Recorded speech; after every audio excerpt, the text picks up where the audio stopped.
Part 3, Dad threw me out at 13 because stepmom hated me. Now he wants me back. Like he was trying to justify what had happened, like somehow it was my responsibility to fix things by coming back and keeping the peace. Then there was Laura's message, which was even shorter but more irritating. She didn't apologize or acknowledge how she treated me at all. She just said she hoped I was safe and that I should think about the stress I'd put on the family by leaving the way I did. That one really ticked me off. Like, she had the nerve to act like I was the one who'd caused the stress? It wasn't long after that when the family texts started coming in. My grandparents were furious. They didn't even bother texting me, they went straight to calling my dad out on social media, asking how he could let things get so bad that I felt like I had to run away. My dad hadn't expected that. His post about me being missing was obviously meant to make people feel bad for him, but it completely backfired. Everyone turned on him, asking why his own daughter would feel the need to leave and questioning what was going on in that house. I could tell from the tone of his later messages that he was panicking.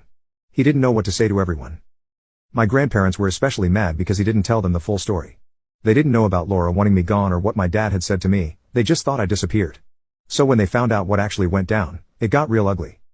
David and Laura ended up going door to door to family friends' houses, asking if anyone had seen me.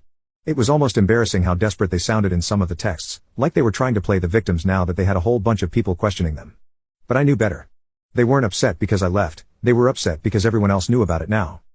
The guilt trip didn't work on me. The more I read through their messages, the more I realized I wasn't just mad, I was done. There was no going back. I couldn't unhear the things my dad had said, and Laura clearly didn't want me around.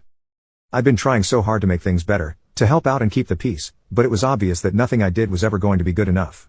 They didn't want me there, and I wasn't about to beg for their approval anymore. My aunt could tell I was in a bad place that day, but she didn't push me to talk about it.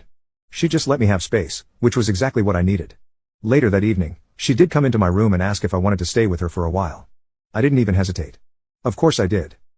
Going back to my dad's house was out of the question, and I didn't want to bounce around between friends' houses. Staying with Maggie felt safe, it was my escape from the craziness. The rest of that day was a blur. I spent most of it on my phone, reading all the comments under my dad's post and seeing how people were reacting.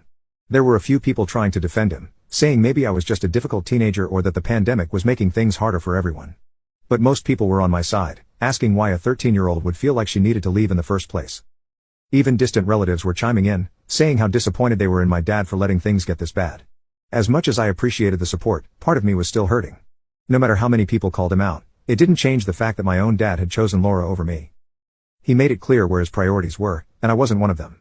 I tried not to think about it too much, but it stuck with me, and every time I checked my phone, the hurt just came back stronger. That night, before I went to bed, I finally texted my dad back. It wasn't a long message, just something to let him know I was safe and that I wouldn't be coming back. I told him I'd be staying with Maggie for a while and that I didn't want to talk to him until I was ready. His response came almost instantly.